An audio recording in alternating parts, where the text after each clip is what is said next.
Hello mga mare! For today's vlog naman ay magluluto tayo ng sinigang na baboy. Ayan. So napakasarap itong mga mare pagka-complete yung sangkap natin gagamitin dito. So ayan, nagpabulak na nga rin ako ng baboy. And then pagkatapos nga rin mga mare niyan ay ilalagay ko na rin dyan sabay-sabay ang bawang, onion at saka yung ating kamatis. Para sabay-sabay na silang bumulak. At syempre mga mare, lalagyan na rin natin ng paminta. At saka asin para magkalasa na rin to habang ating pinapabulakan. At after nga mapakuluan mga mare ay isusunod na rin natin na dito yung ating radish or yung ating labanos. Charan, radish. Ayan. Or, alam niyo na kung ano to. Yan yung ating labanos. Palambutin natin ng konti yan bago isunod natin yung sitaw maya-maya.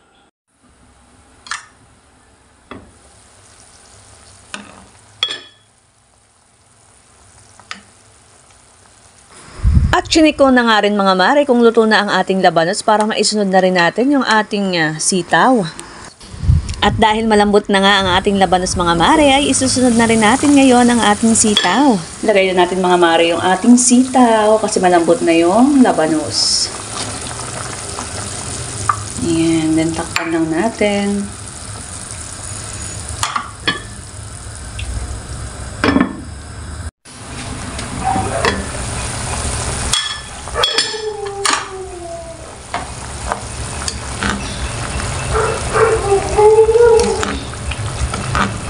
Pasensya na mga mare, may talaga ng mga aso namin dito.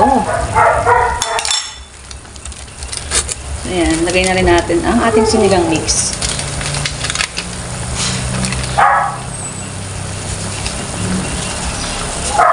Halos natin. Haluin lang natin. Tapos mamaya naman ilalagay natin yung pinakahuling ingredients na repolyo. Ayan.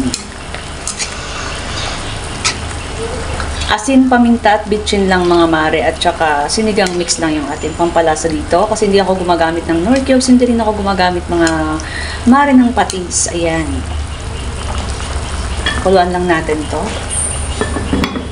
Tapos lalagyan din natin ng silian maya-maya mga mare. Lagyan natin yung sili. Ayan. Bahala na sila guys magdagdag ng sili kung gusto niya lang sobrang anghang. Ayan. Ayoko kasi na sobrang anghang, kaya 4 na sili lang nilagay ko. So, ayan mga mare, sunod na rin natin yung ating repolyo dyan.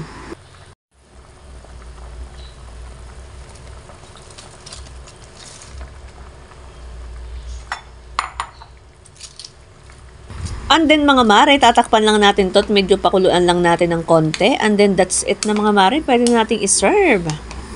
So, ayan na nga mga mare, lutong-luto na ang ating sinigang. Ayan, napakasarap naman talaga pagka ganitong maulan dito. Kaya naman mga mare, kung nagustuhan nyo ang vlog na ito, ay pwede kayong mag-comment dyan at pa-share po ng aming video. Thank you for watching. Bye!